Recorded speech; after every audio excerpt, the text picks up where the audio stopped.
So it's interestingly structured. Big money. But SoftBank basically is giving 30 billion, and then there's other investors, Cotu and the like, that are chipping in the other 10 bill. Yeah, I mean, this is an incredibly complex deal. SoftBank is basically creating a syndicate of investors to help them finance this, but the round is not happening all at once. There's 10 billion now, 30 billion later, but also maybe not 30 billion later. It depends on whether this company, OpenAI, can restructure as a for-profit or not. So as far as these rounds go, unprecedented in size, but also kind of unprecedented in complexity.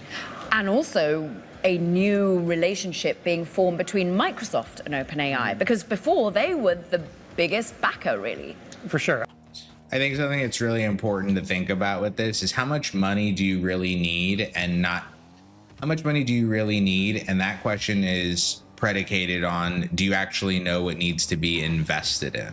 This is like a broader startup lesson that I would kind of encourage you to think about, because most founders that I know, they think in terms of dollars. Like, I need $1 million, I need $500,000, I need $10 billion. It's like, no, you're probably wrong. You probably are wrong to a huge factor, because you're probably being very inefficient in your head, right? The second is, do you actually know what you're building? Now, most founders, again, depends on what kind of bucket of founders we're talking to, but let's call it first-time founders. Most of them, they have a very rough sense of what they're building. They know they think maybe 40% is going to go into marketing, or I know I need to spend some of this on marketing. I was thinking something like they haven't even thought through the highest level of how they want to allocate their budget, but yet they're so confident that they need $1 million. It's like, that's not how I would personally recommend doing business, because you're going to take $1 million from someone and not know what the fuck you're going to do with it. Like, are you insane? Like, how irresponsible could you be? Like, I'm not saying you have to be right. I'm not saying things can't change, but if I see someone and they don't know why they want the money, they just think they want it. It's like, oh, you just want to be cool.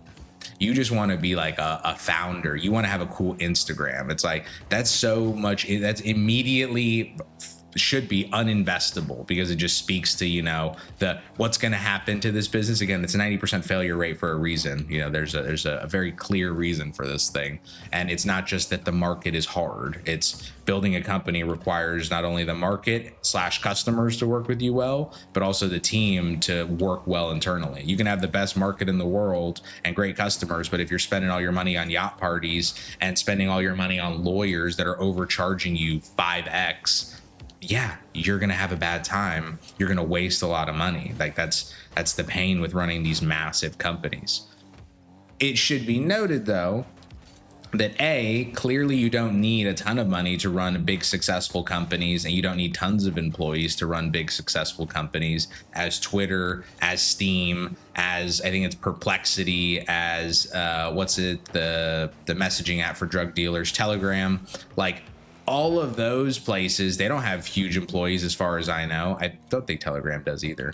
But they're doing quite well, right? Because they know how to use their resources efficiently, and they know what they're investing in, and they're clear on their value. Now, OpenAI is trying to do like a bunch of things and make this, trying to recreate God, right? They're trying to live their whole life. It's like, great, you're going to need a lot of billions of dollars, sure, but 40 billion, like, how much of that do I think is going to be actually wasted? Like, if they were to go do an ROI analysis on this a couple years from now, they go, damn, we didn't use like 5 billion of that, 10 billion of that well. And not like, oh, we tried and failed. Like, oh no, we wasted it. Like, we wasted the money. We can see that, like, we overpaid these people like crazy. This was an oversight. This was an issue. Like, it's not that I don't think OpenAI isn't a great company. I mean, I love ChatGPT, but I'm always suspicious of very large funding rounds. Also at $300 billion valuations, because let's just be very clear. VCs, now mind you, investing in OpenAI is a little different because it's so enormous and could be one of like those main, infrastructure pieces of tech in the long term. But it's hey, if this was a normal tech company, even a multi-billion-dollar one, that means that the VCs are targeting 3 trillion to 30 trillion for the market size in order to get their money back based off of a 10 to 100x 10 10 to 100x return. It's like that's the nature of that investment. Now it could be for different reasons that they're doing this for this deal, but it's still just one of those, man, what are they looking for other than to be involved? I mean, I think we've all felt that there's been a slow motion split happening for the last year and change between these two companies. Microsoft is still part of the syndicate of investors here. That relationship still stands. But if this deal goes through, by the end of it, SoftBank will presumably be the largest financial backer of OpenAI, displacing Microsoft. And at the same time, SoftBank is key and integral to helping OpenAI diversify away from Microsoft on the data center side. The revenue numbers, though, that we're starting to get a glimpse into, they're good. We're seeing like, spectacular growth for OpenAI. And meanwhile, Sam Altman continues to worry about whether we can deliver. The products are so successful that his GPUs are melting. How are they going in terms of an internal growth model? Yeah, I mean, again, you're seeing revenue triple or more than triple from the last year, potentially, from the projections that we've seen, to $12.7 billion, I think, for this year is the estimate. At the same time, where's profitability here? And we have seen that cash flow positive, not projected. So this is exactly one of the types of businesses that nobody cares if they're profitable. They should care from like a fundamental like business logic that they're at least break even at some point in the future. But again, how much money can they save if they just fired all the people that they don't need and stop doing like development and just maintain? Like they could probably turn on the profitability engine pretty quick, but turning that on would crush their valuation. It would make a lot of things more difficult, and therefore it's not necessary because they are in the innovation space. They have a value arm of, SaaS. Sure, they charge us some money and they charge enterprises, whatever, but fundamentally, Sam is just trying to build, right? He's just trying to push this thing as far as he can.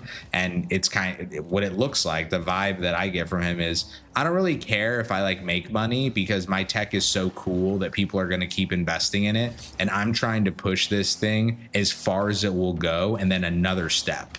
And to do that, I'm going to need resources and momentum and this and that. It's like, if that's how you're running the business, then you don't really care about profitability. Expected to come until the end of this decade, and that's why they need to raise tens of billions of dollars to prop up this business.